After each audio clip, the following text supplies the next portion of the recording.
கரையை நெருங்கி வரக்கூடிய பெஞ்சல் புயல் கரையை கடந்ததும் ஆழ்ந்த காற்றழுத்த தாழ்வு மண்டலமாக வலுவிழக்க உள்ளதாக கூறப்படுகிறது. இதன் தாக்கம் பற்றி விளக்குகிறார் சிறப்பு செய்தியாளர் சடையாண்டி. சடையாண்டி, புயலினுடைய தற்போதைய நிலை என்ன, அடுத்தடுத்து என்ன நகர்வுகளை சந்திக்க இருக்கு?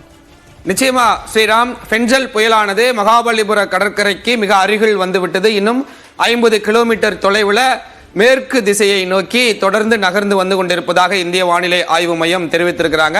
தற்பொழுது இந்திய வானிலை ஆய்வு மையம் ஒரு பிரத்யேகமான ஒரு புகைப்படத்தை வெளியிட்டிருக்கிறார்கள். இதில் புயல் ஆரம்பித்ததிலிருந்து முடியும் வரை, கரையை கடக்கும் வரை என்ன மாதிரியான நிகழ்வை சந்தித்திருக்கிறது என்பதை தொடர்ந்து அவங்க கணித்ததை அனைத்துமே ஒரு புகைப்படமாக வெளியிட்டிருக்கிறாங்க. இதுல முக்கியமான தகவல்கள் நிறைய அடங்கி இருக்கிறது. கிட்டத்தட்ட 25ஆம் தேதி தொடங்கி வடமேற்கு திசையிலேயே நகர்ந்து அதன் பிறகு கிழக்கு திசையை நோக்கி எல்லாம் நகர்ந்து பல்வேறு விதமான திசை மாற்றங்களை சந்தித்து தற்பொழுது மகாபலிபுரத்திற்கு மிக அருகில் வந்துவிட்டது. இது மகாபலிபுரத்திற்கும் காரைக்காலுக்கும் இடையே கரையை கடக்கும், புதுச்சேரிக்கு அருகில் கரையை கடக்கும் என்ற ஒரு நிகழ்வு எல்லாம் இந்திய வானிலை ஆய்வு மையம் தெரிவித்திருந்ததை நம்ம பார்த்தோம். புயலாகவே கரையை கடக்கும் என்ற ஒரு அறிவிப்பை ஏற்கனவே தெரிவித்திருந்தார்கள்.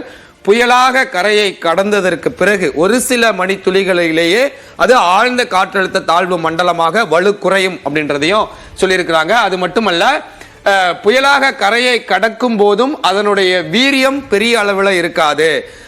ஆழ்ந்த காற்றழுத்த தாழ்வு மண்டலமாக வலுவிழப்பதற்கு சற்று மிக அருகிலே தான் அந்த நிலை இருக்கிறது என்பதையும் இந்திய வானிலை ஆய்வு மையம் வெளியிட்டிருக்கக்கூடிய அந்த புகைப்படத்தில் மிக தெளிவாக தெரிகிறது.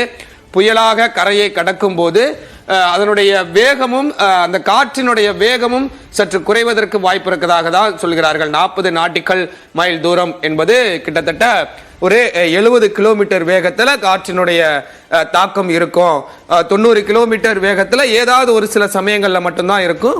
கரையை கடக்கும் போது 60லிருந்து 70 கிலோமீட்டர் வேகத்தில் தான் காற்று வீசக்கூடும் என்பதையும் தெரிவிச்சிருக்கிறாங்க.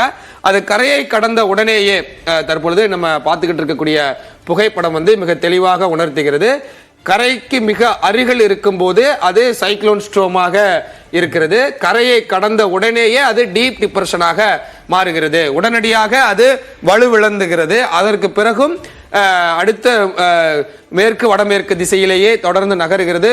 உள் மாவட்டங்கள் கரையை கடந்ததற்கு பிறகு அது கரையிலேயே வலுவிழக்காமல் தொடர்ந்து அது ஆழ்ந்த காற்றழுத்த தாழ்வு மண்டலமாக படிப்படியாக வலுவிழந்து உள் மாவட்டங்களுக்கு எல்லாம் செல்வதற்கான வாய்ப்புகள், சாத்தியக்கூறுகள் இருக்கின்றன.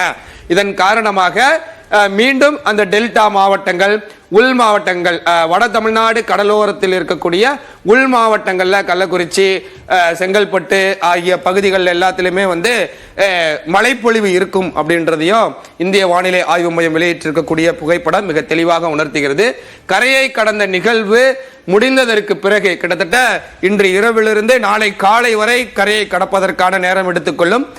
கரையை கடப்பதற்கான நிகழ்வு 6 மணி நேரம் கூட எடுத்துக்கொள்ளும் என்று இந்திய வானிலை ஆய்வு மையமும் தெரிவிச்சிருக்கிறாங்க. தனியார் வானிலை ஆய்வாளர்களும் தொடர்ந்து முன்வைத்துக்கிட்டு தான் இருக்கிறாங்க. அந்த வகையில் கரையை கடந்ததற்கு பிறகு மேற்கு தொடர்ச்சி மலையை ஒட்டி இருக்கக்கூடிய மாவட்டங்கள்ல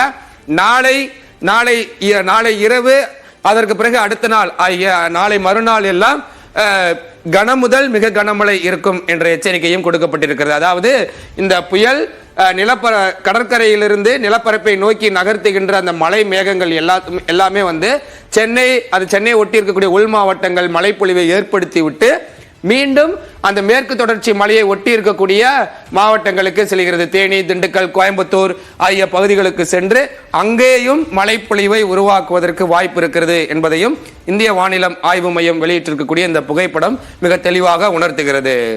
கண்டிப்பா